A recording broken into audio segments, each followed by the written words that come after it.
दिखाया जाता है जिसमें एक फैमिली को दिखाया गया है। उनमें एक हस्बैंड और एक वाइफ और उनके 2 छोटे बच्चे होते हैं। वो लोग अपनी लाइफ में बहुत खुश होते हैं। फिर दिखाया जाता है कि उन बच्चों में एक बच्चा अकेला है जो अपनी मदर को फाइंड कर रहा है। अपनी माँ को ढूंढते हुए वो एक नदी के पास चला जाता है जहाँ पर वो देखता है कि उसकी मदर उसके भाई को नदी में डुबोकर मार रही है। बच्चा वो सब देखकर काफी डर जाता है और वहाँ से भागने की कोशिश कर, लेकिन उसकी मदर उसका पीछा करते हुए उसे पकड़कर ले ही जाती है। इसके बाद सन 1973 में लॉस एंजलिस को दिखाया गया। यहाँ पर एना नाम की एक औरत दिखाई जाती है जो अपने 2 बच्चों क्रिस और समंथा के साथ रहती है। वो अपनी लाइफ को अकेले ही गुजार रही थी क्योंकि एना के हस्बैंड एक पुलिस ऑफिसर थे जिनकी डेथ हो चुकी। एना बच्चों का ख्याल और घर के सारे मामला खुद अकेले ही हैंडल करती थी। इसके अलावा एना डिपार्टमेंट ऑफ सोशल सर्विसेज में जॉब भी करती थी। इस डिपार्टमेंट का बेसिक वर्क ये देखना था कि पेरेंट्स अपने बच्चों की सही से तरबियत और परवरिश कर भी रहे हैं या नहीं। एना को अपने ऑफिस से ये पता चलता है एक पैट्रिशिया नाम की औरत और उसके बच्चों का केस उसकी एक कोलीग को दिया जा रहा है। ये एक ऐसा केस था जिसे पिछले कई सालों से एना ही हैंडल कर रही थी और ये चीज एना को पसंद नहीं आता। तब एना के बॉस उसे समझाते हैं कि एना के ऊपर काम का पहले ही बहुत बर्डन है और यहाँ तक कि उसने अपने बच्चों का ख्याल भी अकेले ही रखना होता है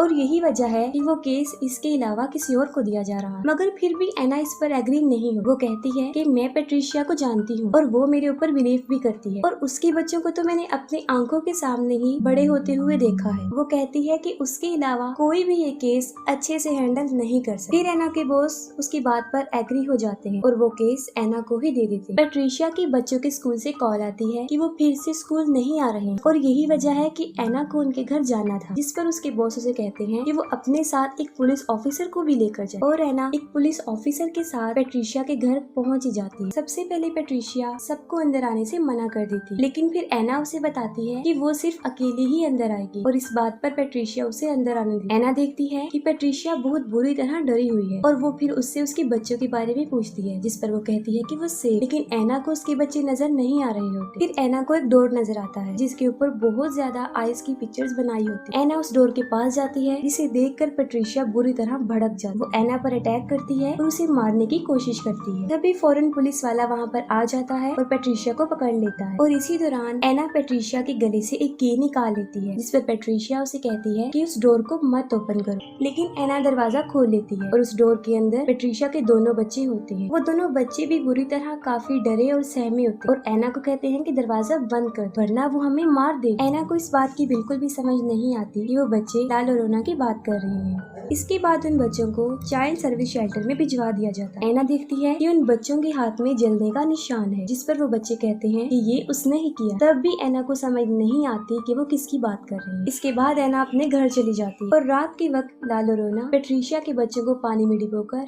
मार। उन बच्चों को नदी में डिबोने के दौरान ला लोरेना की आंखों से मुसलसल आंसू बह रहे हैं और यही वजह होती है कि उसे वीपिंग वुमेन कहा गया है। एना के पास कॉल आती है कि पैट्रिशिया के बच्चे नदी में डूबकर मर गए हैं। एना वहाँ पर पहुँच जाती है और अपने बच्चों को कहती है कि वो कार में ही बैठे रहे। वो कार को थोड़ा दूर ही पार्क करती है ताकि उसके बच्चों को कुछ भी पता ना चल सके। एना अभी उन बच्चों की डेड बॉडीज के पास पहुंचती ही है कि तभी वहाँ पर पैट्रिशिया भी आ जाती है और वो एना को कहती है कि तुमने मेरे बच्चों को मार डाला और ये भी कहती है कि सिर्फ एक ही रात बची थी और इसके बाद हमें उससे छुटकारा मिल जाता, जिस पर एना उससे पूछती है कि किससे और पैट्रिशिया जवाब देती है कि ला लोरेना से। इसके बाद पुलिस वाले पैट्रिशिया को वहाँ से ले जाते हैं। बाहर कार में समंथा सो जाती है जबकि क्रिस जाग रहा होता है। वो चुपके से गाड़ी से उतरकर उन बच्चों की डेड बॉडीज को देखने जाता है। इसी दौरान क्रिस को वहाँ पर किसी के रोने की आवाज आती है और ये कोई और नहीं होती बल्कि ला लोरेना होती है जो कि क्रिस को अपने पास बुला रही होती है और फौरन वहाँ से गायब भी हो जाती है। फिर एकदम से वो क्रिस के पास आ जाती है और उसका हाथ पकड़ लेती है, जिससे कि उसका हाथ जल जाता है और क्रिस के हाथ पर भी जलने का वैसा ही जख्म हो जाता है जैसा पैट्रिशिया के बच्चों के हाथ पर था। क्रिस काफी डर जाता है और कार में आकर बैठ जाता है, लेकिन ला लोरेना भी वहाँ पर पहुँच जाती है और क्रिस को डराना शुरू कर देती है। ला लोरेना कार के अंदर भी आने की काफी कोशिश करती है। फिर एना वहाँ पर आ जाती है और उन्हें लेकर घर आ जाती है। अगली सुबह एना चर्च जाती है और चर्च के बाहर एक विच डॉक्टर जिनका नाम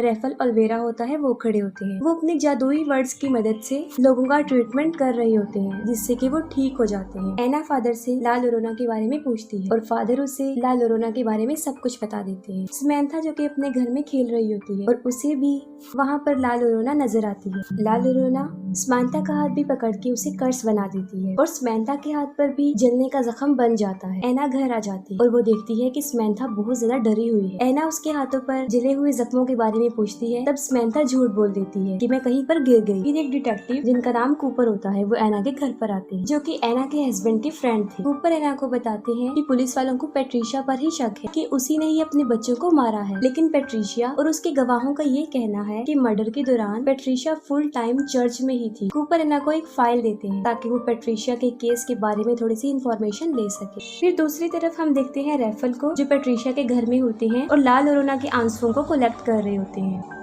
रात को एना पेट्रिशिया की फाइल देख रही होती है, तभी उसे वहाँ पर किसी की आहट महसूस होती है। वो जाकर देखती है तो क्रिस नींद में चल रहा होता है। तभी अचानक से घर का दरवाजा अपने आप खुल जाता है और ऐसे फील होता है जैसे कोई मैजिकल पावर अंदर दाखिल हो गई। एना क्रिस को उसके बेड पर सुला देती है और समंथा को देखती है और उसी वक्त कोई पेट्रिशिया के फाइल की पेपर्स को उठाकर जमीन पर फेंक देता है। तब एना समझ जाती है कि रूम में कोई और भी है और अचानक से एना देखती है कि समंथा के रूम में ला लोरेना है। इससे पहले कि वो कुछ कर सकती अचानक से दरवाजा बंद हो जाता है। इसके बाद एना के रूम में भी ला लोरेना आ जाती है और एना उसे कहती है कि वो वहाँ से चली जाए। इतनी ही देर में क्रिस और समंथा दरवाजा खोल के वहाँ पर आ जाते हैं। एना उन दोनों को अपने बेड पर सुला देती है, लेकिन खुद वो सारी रात जागती रहती है, उसे नींद नहीं आती। एना पेट्रिशिया से मिलने जाती है, लेकिन पेट्रिशिया एना को ही उसके बच्चों की मौत का जिम्मेदार समझती है और उसी दौरान एना पेट्रिशिया के हाथों पर वही जलने निशान देखती है। पेट्रिशिया उसे कहती है कि ला लोरेना ने किया है और अब एना के बच्चों को भी उसके रोने की आवाज आएगी और वो उन्हें भी अपने साथ ले जाएगी। पेट्रिशिया एना को ये भी बताती है कि मैंने ला लोरेना को कहा है कि मेरे बच्चे तो मुझे वापस दे दो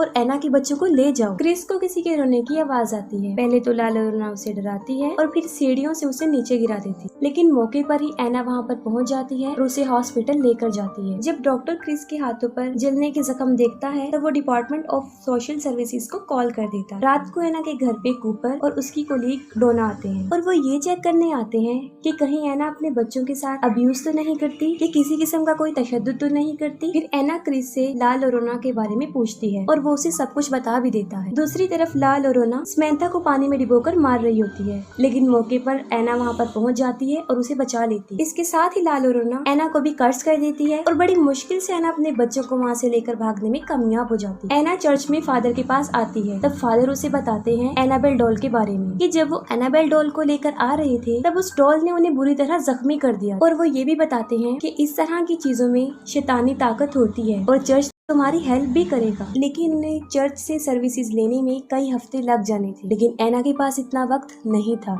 और फादर एना को रेफेल के पास जाने का मशवरा देते हैं। एना अपने बच्चों को लेकर रेफेल के पास चली जाती है। पहले तो वो उनकी मदद करने से इनकार कर देता है, लेकिन किसी तरह वो बच्चों की खातिर उनकी हेल्प करने को तैयार हो जाते हैं। रेफेल अपने साथ इस प्रोसेस में इस्तेमाल होने वाली सारी चीजें अपने साथ लेकर जाते हैं और अपने मैजिकल वर्ड्स की मदद से अंडों के जरिए वो ये पता करवाते हैं कि यहाँ पर कोई जादुई ताकत, कोई शैतानी ताकत है भी या नहीं। लेकिन जब सारे अंडों को तोड़ा जाता है तो वो अंदर से काले निकलते हैं, जो इस बात की तरफ इशारा थे कि वहाँ पर वाकई ही कोई शैतान मौजूद है। रेफेल अपने मैजिकल वर्ड से सारे घर को बांध देते हैं क्योंकि रात होने वाली थी और ला लोरेना की पावर मजीद बढ़ जाती। रेफेल एना और उसके बच्चों को बचाने के लिए अपनी बहुत सारी चीजों को और बहुत सारे अल्फाजों को इस्तेमाल करते हैं। रेफेल क्रिस को उस क्रॉस के बारे में बताता है जो फायर ट्री से बना होता है, और जब ला लोरेना अपने बच्चों को मार रही थी तब उसे ऐसा करता सिर्फ फायर ट्रीज ने ही देखा था और उसी वक्त वो फायर ट्रीज रो भी रहे। फायर ट्रीज ला लोरेना के इस गुनाह का एक अकेला और अकलौता सबूत थे, जिसके आगे ला लोरेना की सारी पावर कमजोर पड़ जाती। रेफेल बताते हैं कि ये एक बहुत ताकतवर शैतान है और हमें सबको मिलकर इसके खिलाफ लड़ना पड़ेगा। फिर वो अपने मैजिकल वर्ड्स की मदद से ला लोरेना के आंसुओं को पाक साफ करते हैं ताकि उसे उसके खिलाफ ही इस्तेमाल कर सके। जब रात हो जाती है तो उन्हें ला लोरेना के आने का मैसेज मिल जाता है और रेफेल एना और उसके दोनों बच्चों को कैंडल्स के एक दायरे में रखते हैं। फिर ला लोरेना को छींक आती है और उसकी शैतानी पावर की वजह से हवा के वेव से सारी कैंडल्स बुझ जाती हैं। ला लोरेना सबसे पहले एना पर अटैक करती है और उसके बाद वो क्रिस पर अटैक करती है। ला लोरेना क्रिस को खींचकर बाहर ले जाती है और रेफेल क्रिस को पकड़ लेते हैं और वो वही आंसू ला लोरेना के फेस पर फेंक देते हैं। ला लोरेना के फेस पर वो आंसू गिरते ही उसका फेस जलने लगता है, लेकिन वो अभी भी जिंदा होती है और खत्म नहीं हो पाती। तभी रेफेल घर के दरवाजे पर फायर ट्रीज के बीज को लगा देता है। इन बीजों को पार करके वो अंदर नहीं आ सकती थी, लेकिन वो मजीद गुस्से में आ जाती है। फिर ला लोरेना पीछे से अंदर आने की कोशिश करती करती है और ये सब पिछले दरवाजे को बंद करने की कोशिश करते हैं। यहाँ पर लाल और रोना ने ये सब जाल इसलिए बिछाया था ताकि उन सब का ध्यान पिछले दरवाजे पर लग जाए और उसके आने में आसानी हो जाए। फिर लाल और रोना समंथा को उसकी डॉल के थ्रू बाहर निकालने की कोशिश करती है। समंथा को दरवाजे के बाहर उसकी डॉल नजर आती है और वो डोर ओपन करके उसे लेने के लिए बाहर जाती है। समंथा इस बात का बहुत ख्याल रखती है कि वो बीजों की तह को क्रॉस ना कर सके और तभी वहाँ पर ऐना पहुँच जाती है। वो समंथा को डॉल लेने से मना करती है और भागते हुए उसके पास आ जाती है, लेकिन समंथा के हाथ में उसकी डॉल लग जाती है और जब वो डॉल को अंदर की तरफ खींच रही होती है तब उन बीजों की लाइन टूट जाती है। इसी दौरान लाल और रोना समंथा को बाहर खींच लेती है और दरवाजा खुद ब खुद बंद हो जाता है। लाल और रोना समंथा को पानी में डुबोकर मारने की कोशिश करती है, लेकिन ऐना वहाँ पर पहुँच जाती है और उसे बचाने के लिए आ जाती है। वो भी पानी में कूद जाती है। जैसे ही ऐना समंथा को बचाने के लिए उसकी तरफ बढ़ती है, लाल और रोना उस पर भी अटैक कर देती है और उसे भी जान से मारने की कोशिश करती है। तभी रेफल भी वहाँ पर पहुँच जाते हैं और वो स्विमिंग पूल को अपने जल से शिफाफ कर देते हैं, जिससे कि लाल और रोना को उस स्विमिंग पूल से निकलना पड़ता है और ऐना और समंथा दोनों बच जाते हैं। फिर हम देखते हैं कि ऐना के हाथ में लाल और रोना का लॉकेट आ जाता है और वो लोग समंथा को लेकर अंदर भी आ जाते हैं। समंथा बार बार घर से जाने की कोशिश करती है, जिस पर रेफल ऐना को बताता है कि समंथा के ऊपर लाल और रोना हावी हो चुकी है और जब भी लाल और रोना समंथा को बुलाएगी तो ये फौरन उसकी तरफ चल पड़ेगी। रेफल ऐना को ये भी बताते हैं कि जब तक लाल और रोना से पीछा नहीं छूटता हमें इन दोनों बच्चों की हिफाजत करनी पड़ेगी। ऐना अपने बच्चों को कबर्ड में इसी तरह बंद कर देती है जैसे पैट्रिशिया ने अपने बच्चों को किया। दूसरी तरफ घर के बाहर लाल और रोना अभी भी बच्चों का वेट कर रही होती है। ऐना रेफल को वो लॉकेट दिखाती है जो उसने लाल और रोना के गले से उतारा था। रेफल ऐना को कहते हैं कि तुम इसे संभाल कर रखो, हम इसे उसके खिलाफ इस्तेमाल कर सकते हैं। कुछ देर गुजर जाने के बाद एक औरत उन बीजों की लाइन को क्रॉस करते हुए उनके बच्चों के पास पहुंच जाती है। ये औरत पैट्रिशिया होती है, जिसे ये लगता है कि अगर वो समंथा और क्रिस को लाल और रोना के हवाले कर देगी तो वो उसके बच्चे उसे वापस लौटा देगी। रेफल पैट्रिशिया को रोकने की बहुत कोशिश करता है, लेकिन वो उसे शूट करके मार देती है और बीजों की लाइन तोड़ देती है और इसी दौरान लाल और रोना को भी घर के अंदर आने का मौका मिल जाता है। अंदर आते ही पहले वो ऐना पर अटैक करती है और उसे बेसमेंट में फेंक देती है और उसका डोर अपने आप लॉक हो जाता है। फिर वो घर के सारे दरवाजों को बंद कर देती है ताकि बच्चे बाहर ना जा सके। इसी दौरान क्रिस लाल और रोना को वो लॉकेट उठाकर समंथा के साथ ऊपर की तरफ भागता है। क्रिस और समंथा स्टोर में जाकर छुप जाते हैं और लाल और रोना भी उनका पीछा करते हुए वहाँ पर पहुँच जाती है। लाल और रोना उन्हें मारने ही वाली होती है कि क्रिस उसे उसका लॉकेट दिखा देता है। अपना लॉकेट क्रिस के हाथ में देखकर लाल और रोना अचानक से नॉर्मल लेडी बन जाती है। लाल और रोना को वो लॉकेट असल में उसके बच्चों ने दिया था और वो अपने बच्चों की तरह क्रिस को टच करती है और रोना शुरू करती है। साथ में पैट्रिशिया को भी अपनी गलती का एहसास हो जाता है। वो लॉक तोड़कर ऐना को बाहर ले आती है। ऐना भागते हुए ऊपर की तरफ आ जाती है और साथ में उसके रेफेल भी आ जाता है जो कि मरा नहीं होता। दूसरी तरफ लाल और रोना जब क्रिस को टच करते हुए रो रही होती है तो उसके पीछे रखा हुआ मिरर उसका कपड़ा हट जाता है और जब लाल और रोना खुद को शीशे में देखती है तो वो फिर से शैतान बन जाती है और वो शीशा भी टूट जाता है। लाल और रोना रेफेल को हवा में उठाकर बाहर फेंक देती है और इसी दौरान ऐना भी वहाँ पर पहुँच जाती है। क्रिस और समंथा ऐना के पास भागकर आ जाती है। जैसे ही लाल और रोना ऐना क्रिस और समंथा को मारने के लिए उनकी तरफ बढ़ती है, रेफेल उसकी तरफ फायर ट्री से बना हुआ वो क्रॉस फेंक देता है। ऐना उस क्रॉस को उठाती है और लाल और रोना के सीने में डाल देती है। उस क्रॉस की वजह से